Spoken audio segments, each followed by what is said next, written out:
नमस्कार, स्वागत है आपका आज के ताजा और बड़ी समाचारों में। तो आइए जानते हैं खबरों को एक एक करके।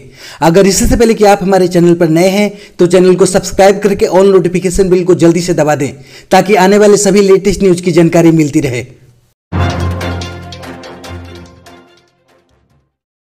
पश्चिम बंगाल के पूर्वी मिदनापुर से ममता की ललकार, कहा हम नहीं देखना चाहते हैं मोदी का चेहरा।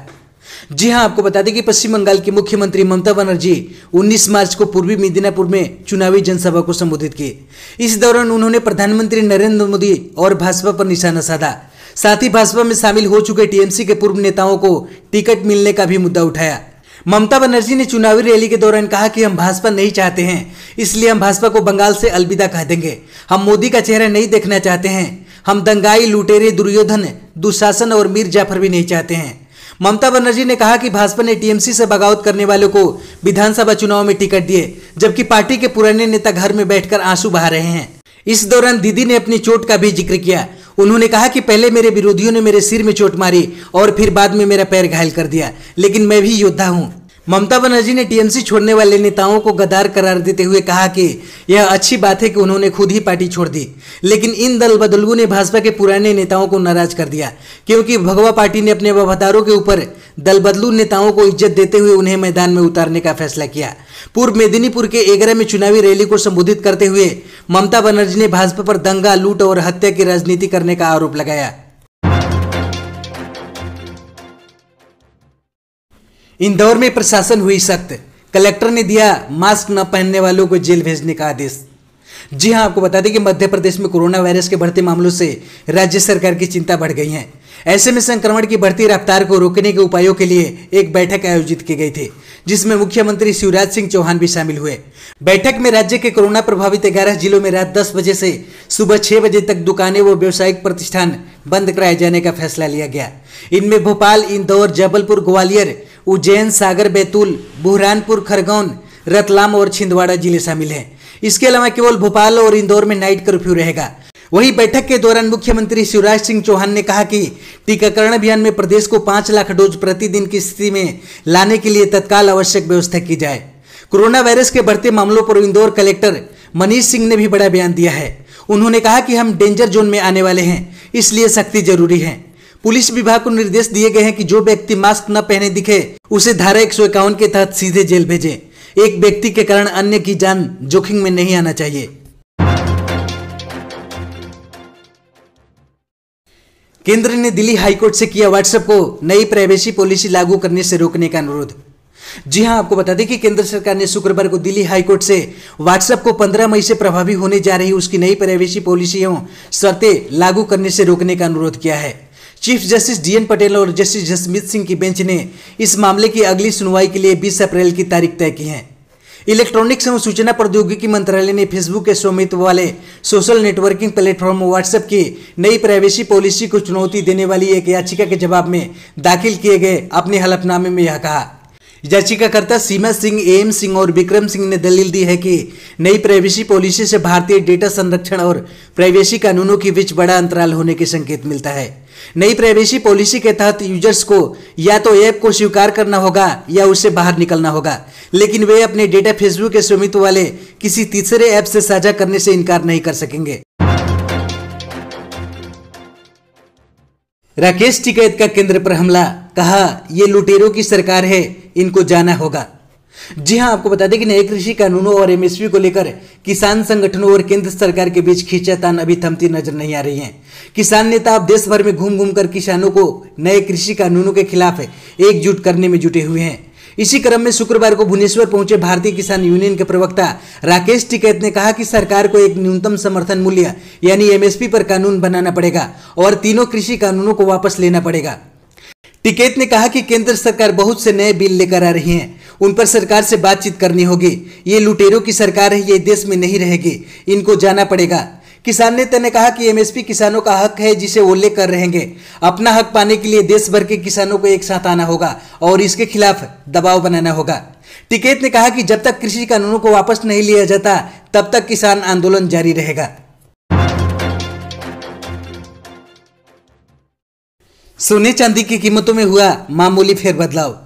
जी हां, आपको बता दें कि शुक्रवार को राष्ट्रीय राजधानी में सोने की कीमत में मामूली तेजी आई। वहीं चांदी पहले के मुकाबले सस्ती हुई। राष्ट्रीय राजधानी में सोना 168 रुपये बढ़कर 44,580 रुपये प्रति 10 ग्राम पर पहुंच गया। HDFC सिक्योरिटी के अनुसार सोना पिछले कारोबारी में 44,412 रुपये प्रति 10 ग्राम पर बंद हुआ था। वहीं चांदी की बात करें तो यह 135 रुपये गिरकर 66,706 रुपये प्रति किलोग्राम पर पहुंच गई। पिछले कारोबारी दिवस में चांदी 66,841 रुपये पर बंद हुई थी। वहीं आपको बताते कि अंतर्राष्ट्रीय बाजार में सोना बढ़कर $1741 प्रति औंस पहुंच गया, जबकि चांदी की कीमत 26.12। मूडीज का अनुमान भारतीय अर्थव्यवस्था भरेगी उड़ान, दर्ज करेगी 2021 में 12% की वृद्धि। जी हां, आपको बता दें कि देश की अर्थव्यवस्था 2021 के कैलेंडर वर्ष में 12% की वृद्धि दर्ज करेगी। मूडीज एनालिटिक्स ने यह अनुमान लगाया है। मूडीज ने कहा कि पिछले साल 7.1% की गिरावट के बाद भारतीय अर्थव्यवस्था की निकट भविष्य की संभावनाएं अधिक अनुकूल हो गई हैं। मूडीज एनालिटिक्स ने शुक्रवार को कहा कि दिसंबर 2020 के समाप्त तिमाही में घरेलू सकल उत्पाद यानी GDP की वृद्धि दर 0.4% रही है। यह प्रदर्शन उम्मीद से कहीं बेहतर है। इससे पिछली तिमाही में अर्थव्यवस्था में 7.5% की गिरावट आई थी। वहीं आपको बता दें कि मूडीज ने कहा कि अंकुशों में ढील के बाद देश और विदेश की मांग सुधरी है। इससे हालिया महीनों में विनिर्माण उत्पादन भी बढ़ा है। मूडीज ने कहा कि हमारा अनुमान है कि निजी खपत और गैर निवासी निवेश में अगले कुछ तिमाहियों में बढ़ोतरी होगी, जिससे 2021 में घरेलू मांग में सुधार होगा। मूडीज का अनुमान है कि साल 2021 के कैलेंडर में GDP की वास्तविक वृद्धि दर 12% रहेगी। राकेश टिकैत का केंद्र पर हमला, कहा ये लुटेरों की सरकार है, इनको जाना होगा।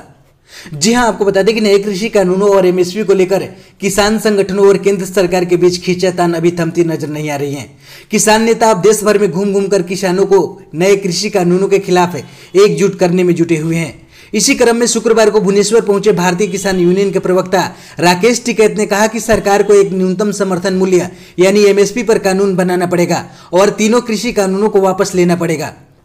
टिकैत ने कहा कि केंद्र सरकार बहुत से नए बिल लेकर आ रही है, उन पर सरकार से बातचीत करनी होगी। ये लुटेरों की सरकार है, ये देश में नहीं रहेगी, इनको जाना पड़ेगा। किसान नेता ने कहा कि MSP किसानों का हक है, जिसे वो लेकर रहेंगे। अपना हक पाने के लिए देश भर के किसानों को एक साथ आना होगा और इसके खिलाफ दबाव बनाना होगा। टिकैत ने कहा कि जब तक कृषि कानूनों को वापस नहीं लिया जाता, तब तक किसान आंदोलन जारी रहेगा। सरकार की नई नीति से 2.25 करोड़ वाहन हो जाएंगे कबाड़, 70% तक घटेगा प्रदूषण। जी हां, आपको बता दें कि केंद्र सरकार की नई वाहन कबाड़ नीति से अगले 5 साल में तकरीबन 2.25 करोड़ वाहन कबाड़ में बिकने लायक हो जाएंगे। कबाड़ में बिक जाने के बाद इन वाहनों से होने वाले प्रदूषण बहुत कम हो जाएगा। IIT बॉम्बे और international council on clean transportation के सर्वे के मुताबिक वाहनों से होने वाले प्रदूषण में 70% प्रदूषण 15 से 20 साल पुराने वाहनों की वजह से होता है। ऐसे में नई नीति से पर्यावरण प्रदूषण में बहुत बड़ा बदलाव देखे जाने का अनुमान है। केंद्रीय प्रदूषण नियंत्रण बोर्ड की एक रिपोर्ट के मुताबिक 2015 तक 87 लाख वाहन ऐसे थे जो अपनी अपनी तय उम्र पूरी करके कबाड़ में जाने लायक हो गए थे, क्योंकि इनसे जबरदस्त प्रदूषण हो रहा था। CPCB की रिपोर्ट के मुताबिक 2025 तक ऐसे वाहनों का आंकड़ा 2.18 करोड़ तक हो जाने का अनुमान है, यानी तकरीबन 2.25 करोड़ वाहनों को कबाड़ में जाने की जरूरत पड़ेगी। वाहनों से होने वाले प्रदूषण और स्क्रैप पॉलिसी को लेकर लंबे समय से केंद्र सरकार के साथ मिलकर काम करने वाली संस्था centre for science and environment की कार्यकारी निदेशक अनुमिता राय कहती हैं कि इस नीति से देश में वाहनों की वजह से होने वाले प्रदूषण में बहुत कमी आएगी। उनके मुताबिक जितनी जल्दी इस नीति के तहत वाहनों को कबाड़ में जाना शुरू कर दिया जाएगा, उतनी ही जल्दी बढ़ते हुए प्रदूषण से राहत मिलनी शुरू हो जाएगी। अनुमिता के मुताबिक वाहनों से होने वाले प्रदूषण में 70% प्रदूषण पुराने वाहनों की वजह से सबसे ज्यादा होता है। हमारे चैनल पर बने रहने के लिए बहुत बहुत धन्यवाद। दी गई जानकारी से अगर आप संतुष्ट है अथवा नहीं, अपनी राय कमेंट बॉक्स में जरूर दें। जय हिंद।